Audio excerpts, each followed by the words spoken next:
We have here Mr. Dirk Loehr, and you are Taxation and Ecological Economics, Faculty of Environmental Business Management in Luxembourg. No, in Germany, in Trier, where Karl Marx is born. Ah, so you're a Marxist. No, Yeah. oh God, no. Almost got a heart attack now. Okay. And what exactly is that you're bringing? What message are you bringing here to the Peace Forum? Oh, we're talking about land grabbing, and a basic message is that land grabbing is rent grabbing. This means many investors are looking for the yields out of the land. They're investing in order to get a lot of yields out of the land. On the other hand, they are paying almost nothing to the community, to these states. And this is a problem because this pushes a lot of problems in the land sector. Like what? Like what? Like that there are coming big investors, they see that they can make a lot of money, for example, by violating laws, for example, by illegal logging, by kicking off the people who are long time living there, and then taking the land and manage the land or selling the land and sharing the revenues with some influential politicians, with some influential guys from the political elite. And so this game is at the expense of poor organized people and in favor of a class of rich investors and politicians. And are they doing it legally or illegally? Are they doing it through legal means? In most cases, such states, they have formally good laws, but very often these laws are violated, or sometimes these laws are also working against these losing people. For example, they introduce property rights. People who are long living there are illiterate. They cannot read or write. They don't know about property rights. They only know they are living there since generations. So what happens? One day there comes a troop, policeman, army, or whatever, and they say, guys, you have to leave within half an hour because it's our land. And they say, oh, we are living here since generations. And they say, where's your title? And they don't know about a title.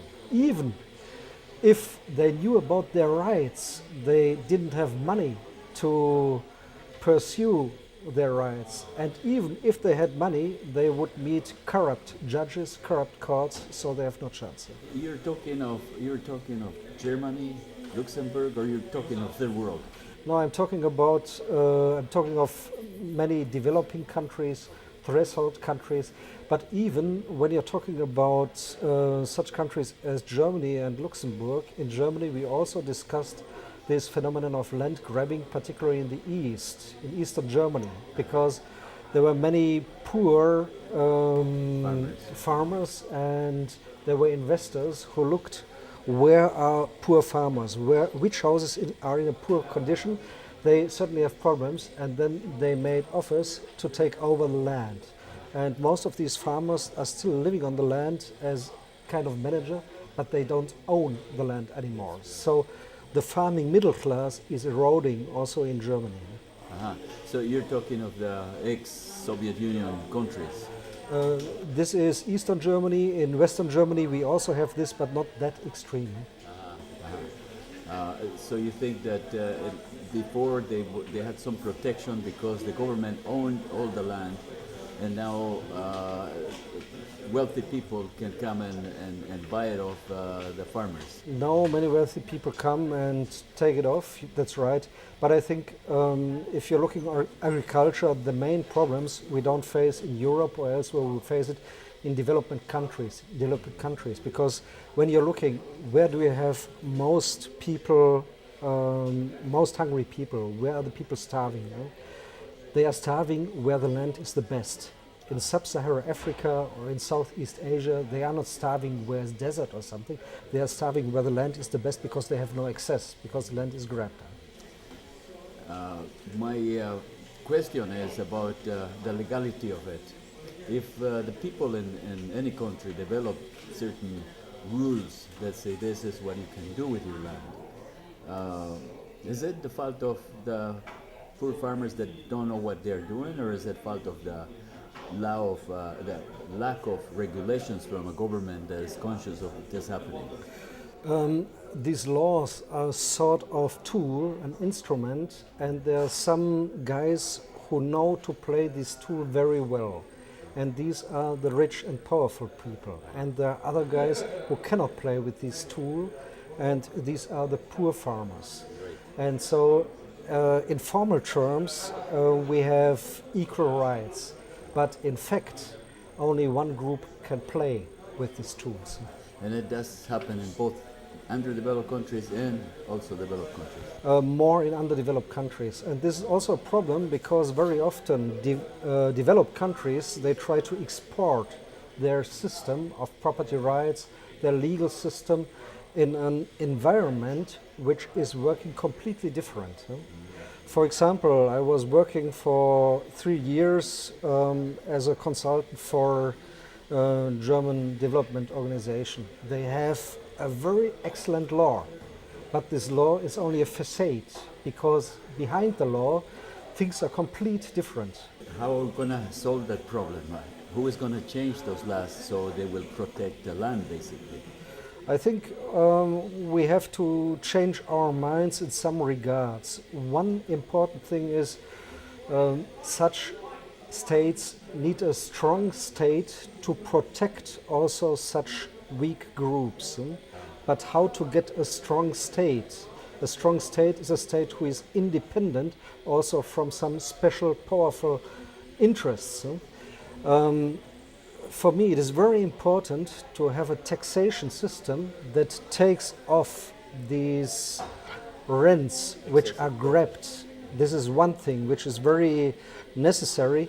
For example, such a state can say, okay, I taxing heavier the land. What did they do in Cambodia? They exempted these guys from taxation. They should do the opposite. Tax them more. For example, if they can earn some 2,000 euro per hectare with oil palms, they should take some 1,000 or 1,500 and not 5 euros. This would be one thing. So the state would be able to pay his civil servants. They shouldn't be so corrupt anymore if they get a good payment. And they also could be able to protect these weak groups in a better way than they are doing now. But then that government will be accused of being Marxist. This is not Marxism. The opposite is the case. For example, they could be, if they change the system to more land taxation, they could offer, for example, foreign direct investors come to us, we lower the corporate income tax, for example, or we lower the income tax, we take it from other sources. This is, for example, also a way which the OECD also proposes. This is not Marxism. You should tax factors of production which are not able to escape, not able to flee. You don't have efficiency losses, it's the best way to do it. But you want to tax the profits from, say, minerals or oil.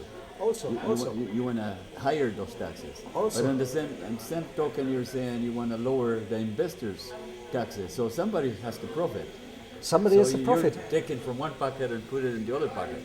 Yeah, on the one hand, yes, but in an intelligent manner, because if some people create something, if they set up some, for example, some factories or something, which really develop the country, they shouldn't be taxed so much. But if they take something which is simply there and it is not by their own natural resources, not by their own efforts, there's no reason not to take it.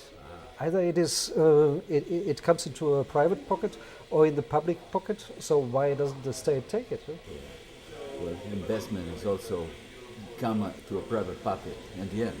Investors that come from other countries, and we facilitating to make them wealthier by using this investment money from wherever it comes. Yeah, but investments from other countries, if they help to set up new industry and so on, it's not bad. Huh? If they simply take away the natural resources, and for example, if they, for oil or something, if they have some expenses of $30 for 1 barrel, if they sell it for 120 barrel, this difference, why not take it away? They only need to be covered, to have covered the costs. Yeah, I think the problem is who is going to take it away. We need a strong state, but we only get a strong state if the state has money. And so, It's a catch is 22. it the egg or is it the hen? Yeah.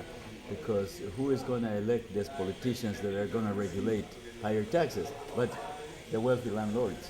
I think what this is a big task of our development policy. Right now, as far as I can see, as far as I have experienced, our development policy has the idea, it comes from Hernando de Soto, it was an influential political advisor and author. He said, the poor people on this world are rich, but they have no property rights. We should give them titles, and then everything is okay.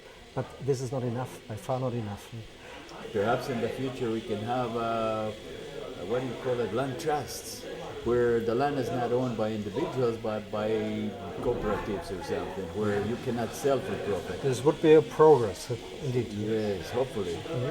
And Okay. thank you very much for your time. Thank you very much.